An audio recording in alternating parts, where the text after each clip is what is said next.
Hey, yo, Fifth, I ain't gonna lie, I'm gonna give it up to you. The production on your show, incredible.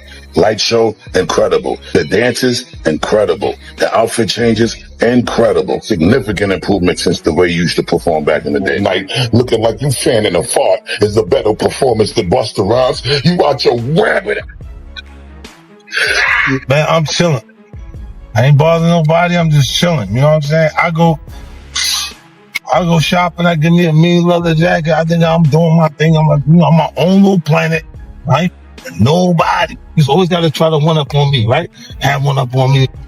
I get a banging leather jacket. This Busta get a leather line up.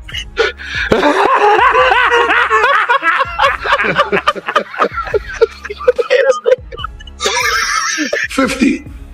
You know good and well that I woke up to this. You done started this morning, and I was the one that was leaving everybody alone. So what you doing is giving false narratives, homie. You talking about you just went to buy a leather jacket. You ain't bothering nobody. You left alone. And I went and bought a leather hairline. Well, let me tell you something, buddy. Well, let me tell you something, buddy. Busta Rhymes may have misstepped by confronting 50 sent over rumors that 50 leaked his footage. Instead of keeping it private, 50 called him out publicly. This isn't just a typical rap feud. 50's documentary is exposing hidden industry dynamics, and now Busta's name is suddenly in the spotlight. Adding to the chaos, Orlando Brown has unexpectedly been dragged into the situation, turning the whole thing into a messy, attention-grabbing moment. I see him pull the little lawyer dude into the section, and they walled him off. So I'm thinking to myself, oh, damn. Well, he ain't come. Well, he came with us, but I just got a rule: you come with us, you gotta leave with us. Cause I'm this big black him. I'm gonna be the only person they come to pick up first if one of y'all don't show up home. So it's like I try to stick to my protocol. Man, the dude stayed with them, and then his boyfriend was on Facebook woofing, woofing the whole next day. Oh, motherfuckers ain't loyal and all this shit. Wait a minute, hold on. Any one of us can look at this on Facebook? Yeah, I'm gonna find this man page, bro. Just clown. They weirdos, because they paid me to come on the stream before, so they control. So I'm like, y'all making fake content. So when I seen them in person, Wax say, calm down, CC, it's just for the internet. It's just content. We know Busta Rhymes gay, but you can't be saying that. I'm looking like, what?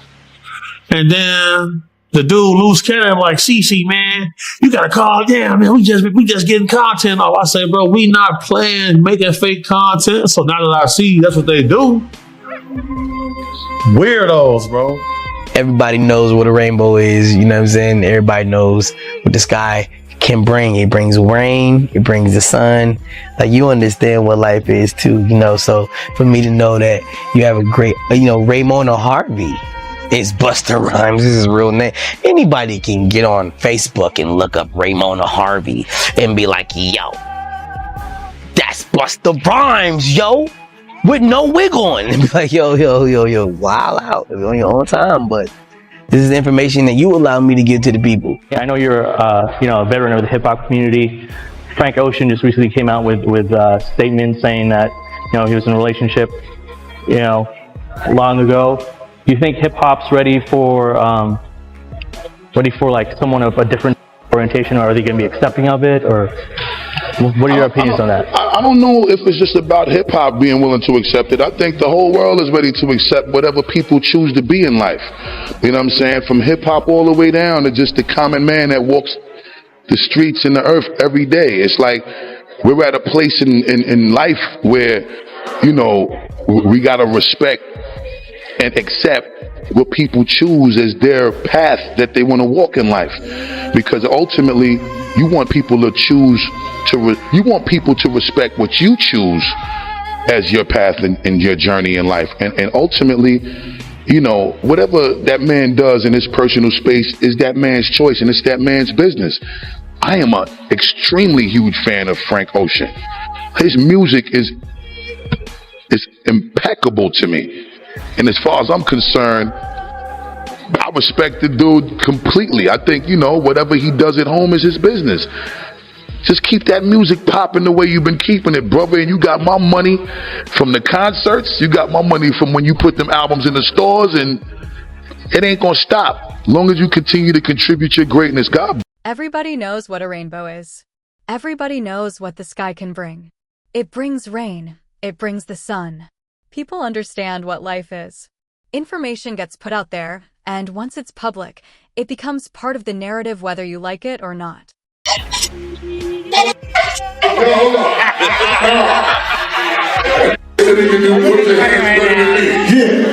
do me a favor, right? Explain you another way to what you're saying, y'all. That was it right there.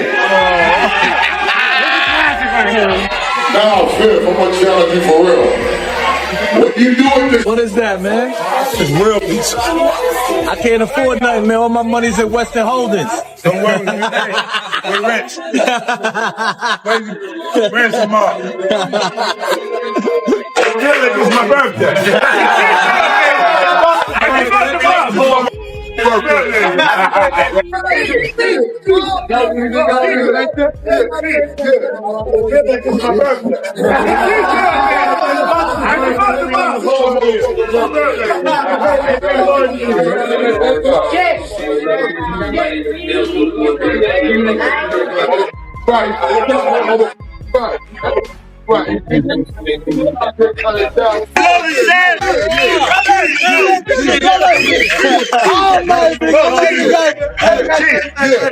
I love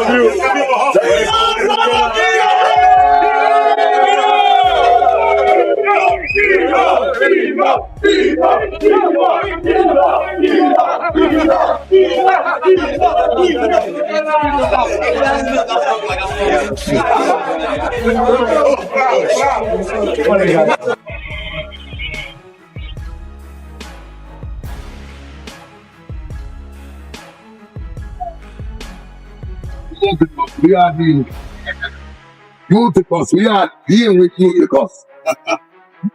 Get on there again. Cool for cool. Eutychus. We are dealing with Eutychus. Hello, I'm Amber. How are you? Nice to see you. Welcome aboard. Pleasure, Amber. Thank you. As we always say, the blessings don't stop, so we ain't stopping. Stay blessed up. Don't block your blessing. Know when to get out the way so that the passions could be free to let the blessings continue to be bestowed in abundance. The birthday turn up ain't done no time soon. Happy Memorial Day weekend. We out here with Eutychus. In 1 week. Wow. Worldwide. 840,000 tickets sold in 1 week. 840,000 tickets in 1 week. No, hold up. Hold up. Stop. Sold 675,000 tickets before the first show in 4 days. That's because I've been out of the country. He was hitting me 3 days in a row. Like he hit me the first day. No, hold on. He hit me the first day.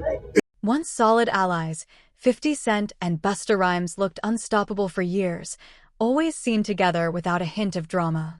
That changed when quiet tensions started bubbling under the surface.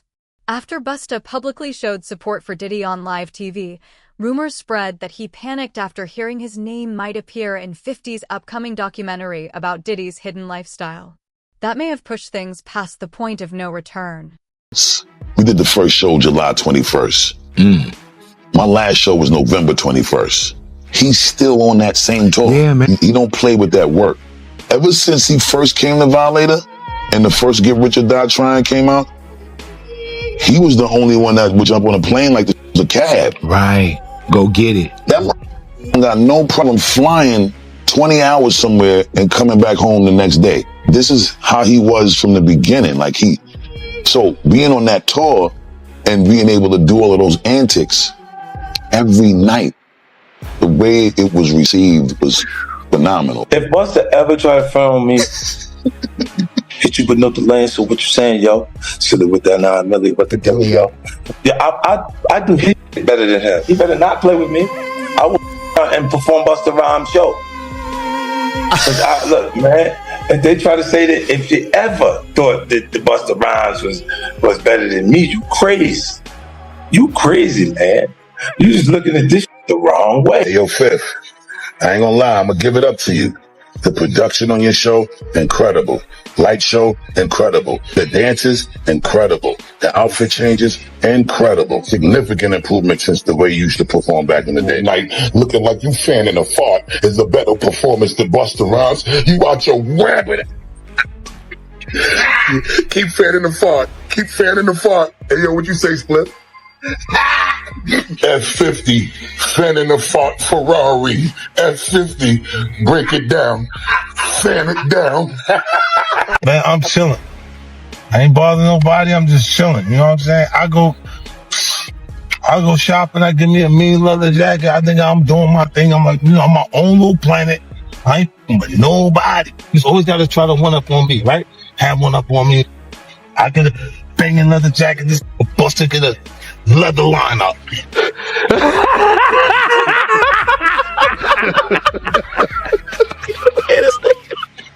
For years, 50 Cent let Busta's subtle jabs slide, ignoring the little shots and keeping it moving. But that era is over. Now 50 is done staying quiet. What he's uncovered about Busta flips the entire situation on its head, shifting the power dynamic and changing everything moving forward.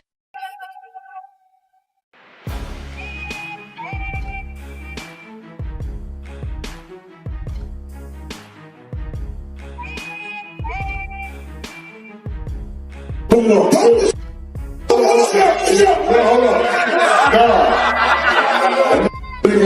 your hands better than me. Yeah. So do me a favor, right, Spade? You would never let us what you're saying, yo?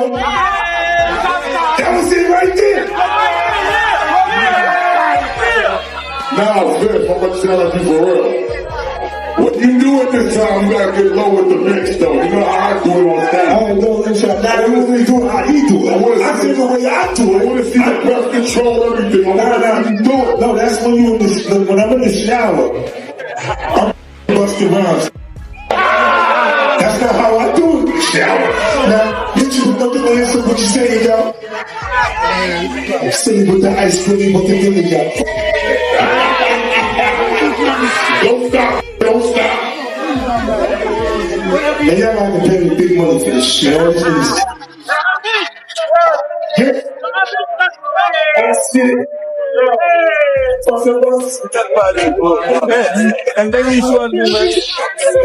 Dragon season. Everybody go get your Dragon mask. Available on Busta Rhymes Universe. Click the link in the bio. Shop Busta Rhymes Universe right now. It's that time. Dragon season. Yeah, we dropping Unleash Me at midnight too. We ain't playing no games with none of y'all. What season is it? What season is it? What season is it?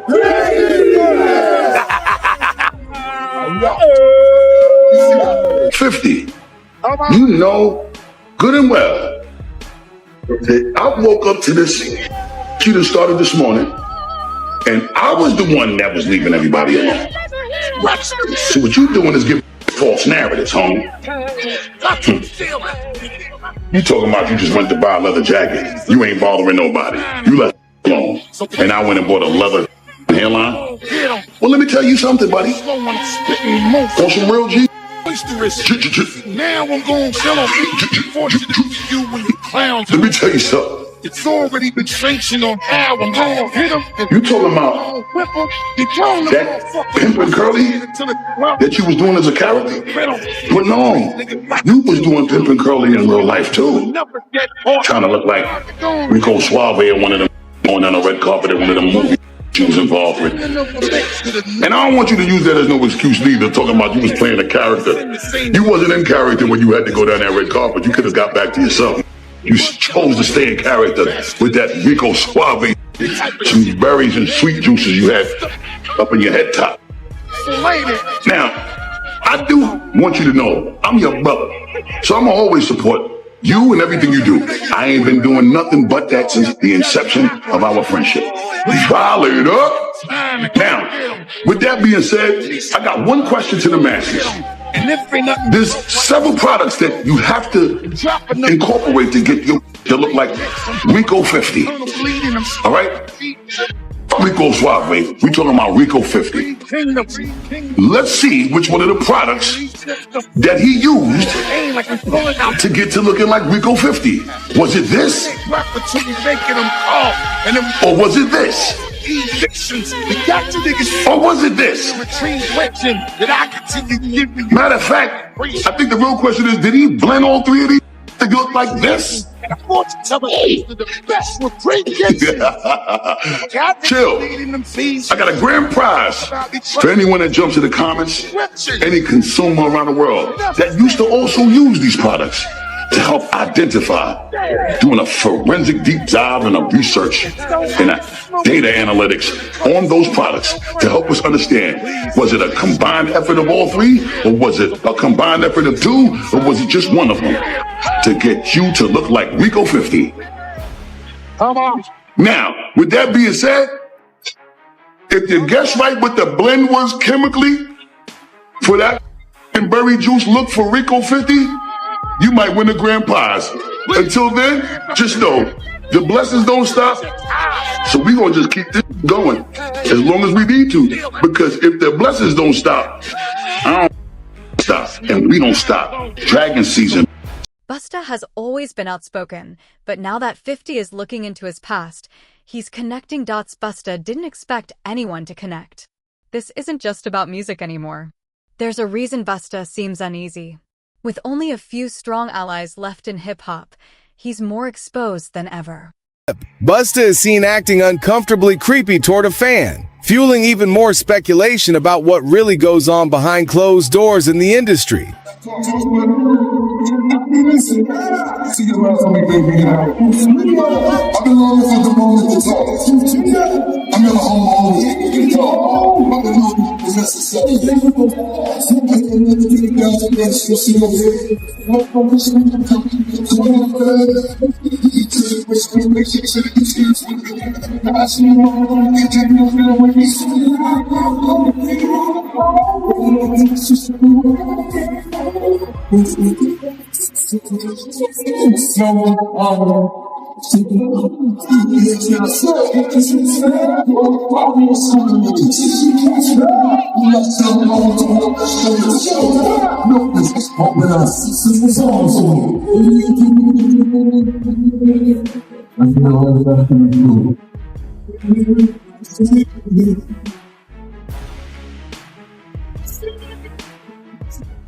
So over the weekend, a video went viral of Busta flirting with a concert goer in suggestive fashion while opening for the G-Unit boss on his final lap tour in St. Paul, Minnesota last Friday, September 15th. The clip showed him holding his microphone near his crotch and stroking it as if it was an erection, while staring at a fan in the crowd and sticking his tongue out.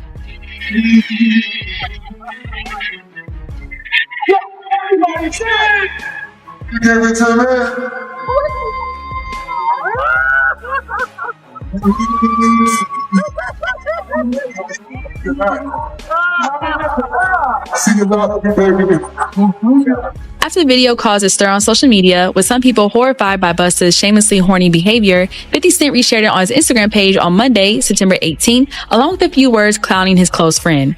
Busta stole this move from me. I used to do this to Magic Stick 10 years ago.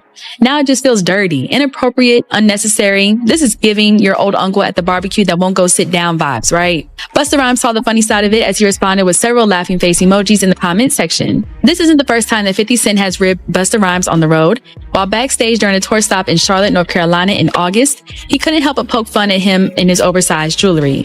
Tell him to change too big. Whoa! Tell him to change too big. He ain't got no friends. They're not telling him. Jokes aside, at least one of 50 and Busta's rap peers wants to see the pair capitalize on their time together on tour and hit the studio. In a tweet last month, Waka Flocka Flame called for the rap legends to drop a full-length project together, saying the culture needs it. The culture need a joint album from Busta Rhymes and 50 Cent. Don't give us a tired excuse because y'all going on a worldwide tour. That's too much time, LOL. Waka's Wish might be a long shot though, considering 50 and Busta have only appeared on a handful of songs together, including Eminem's 2003 Ja Rule diss Hail Mary and the Posse cut Victory 2004 alongside Diddy, Lloyd Banks. Bust's track record explains why he doesn't have many real allies in hip-hop. He's burned too many bridges. And now that 50 is digging deeper, the truth behind that isolation is coming into focus. The few industry ties Busta still leans on aren't the kind you want highlighted when evidence starts surfacing. In the music industry and the headlines pertaining to Diddy, how closely are you paying attention to his case, the allegations, and the things that are coming forward with him? I don't pay attention to none of it. I just kind of like to pay attention to the truth. When that time manifests, then, we'll speak about this, hopefully when that time comes. As far as I'm concerned, I don't really like to speak on situations that I'm not well versed in, and that's not really my situation. You know what I'm saying? But I wish the best for everyone involved. God bless everyone involved. And, I think that we should all kind of be a little more mindful of how much we speak on other things when it's as sensitive as this. And it's incredibly sensitive. It's extremely sensitive, and I think that people don't keep in mind the effect of what their opinion can have. And I think it's really, really important that we reserve our opinions until we understand what the undisputed truth is, because an opinion can detrimentally affect someone short term and long term. And I just, from my own learning experiences and being through, none of us are exempt from going through challenges and obstacles and trials and tribulations, some way more intense and extreme than others. But I think at the end of the day, as we go through these things, we learn from them, and we also got to learn how to help people get through them. And that's the angle in life that I like to approach things from, because I know if any one of us is going through challenges in general, we do want some sort of help and guidance and support to not make those mistakes again. Have you had the chance to speak to Diddy? I spoke to him a few times before, it got a little out of control.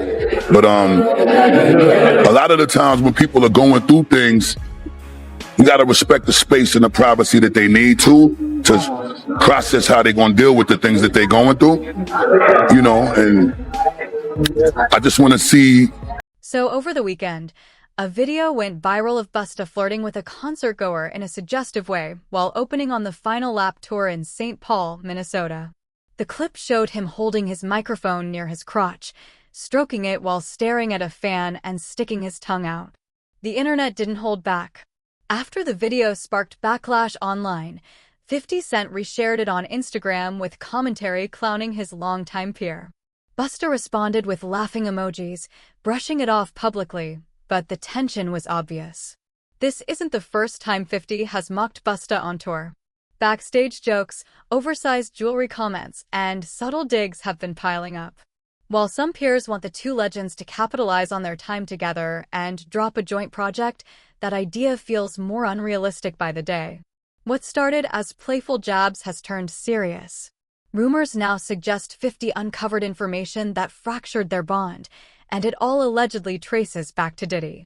Is celebrating a legal win after a federal judge dropped multiple charges in a $30 million civil lawsuit against him.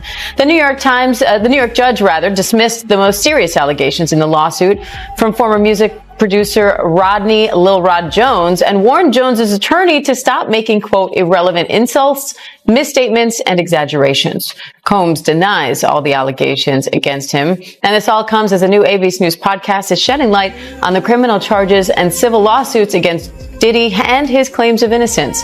Bad Rap, the case against Diddy, is brought to you by host ABC News legal contributor Brian Buckmeyer, and I spoke with Brian yesterday to tell us all about it. Take a look. Congratulations on the new podcast. I know our viewers are excited because you're a familiar face around here. So I want to start there because you are on here almost every week, if not more often, with me talking about big cases in the news. So what made you focus on this one? What is it about Diddy's case that made you want to dig deeper?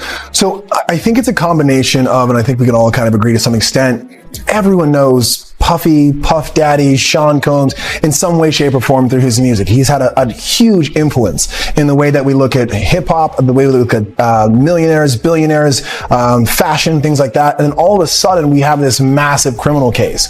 And I think a lot of people are looking back and saying, "What? I heard a whisper. I heard a rumor. Is this connected? Is it not?" And I think both as an attorney and as just a person who was born in the 80s, this fascinated me, and I really appreciate ABC and everyone involved, because when I came with a crazy idea of like, what about a podcast? People were like, you know what? Yeah, let's see how this works. How significant is it that this federal judge just dropped multiple charges from Lil Rod's civil lawsuit? So I get that it's a big headline, and it is significant if you're looking at it just as this civil lawsuit. And I think the Rodney Jones lawsuit was massive in the sense that it led to the raids of Sean Combs' homes, because in that lawsuit he said, this is where the videos are, this is what he's doing with it, all these allegations, and likely led to this federal indictment. But the reason why these charges got dismissed is because of pleadings. The way that the attorney pled out the charges with RICO, for example, that highest charge, and couldn't connect an alleged criminal enterprise to the damages that Rodney Jones says that he faced. Now, does that mean that Sean Combs had a RICO enterprise? Maybe, maybe not. But it means in the civil lawsuit, it's not going to apply. So for his federal indictment, that criminal case, that's still going on, and that's probably a bigger issue for Sean Combs overall. This story has gotten a lot of coverage already, and it undoubtedly will continue to. So what makes bad rap different?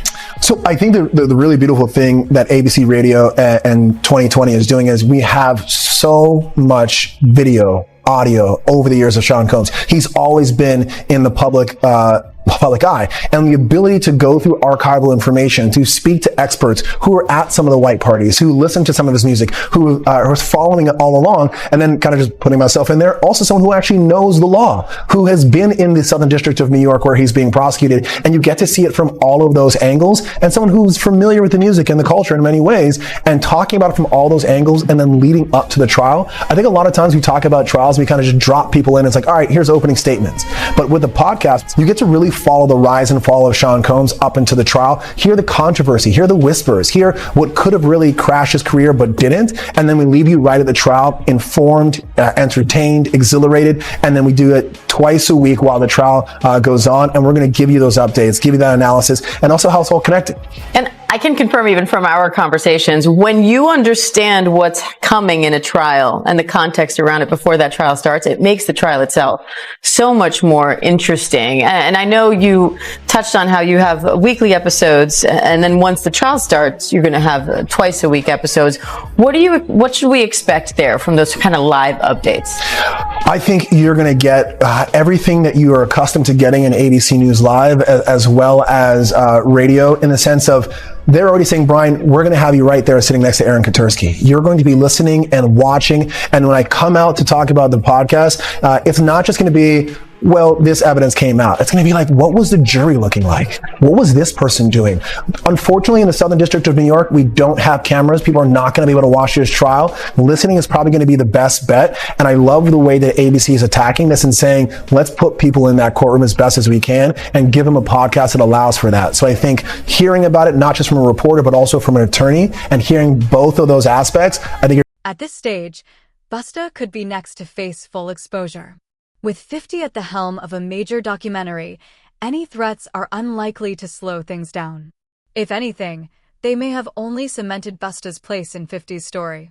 When 50 first turned his focus on Busta, many assumed it was just a PR move, maybe to hype or manufactured drama. But now it's clear this runs much deeper, with stakes far higher than anyone anticipated.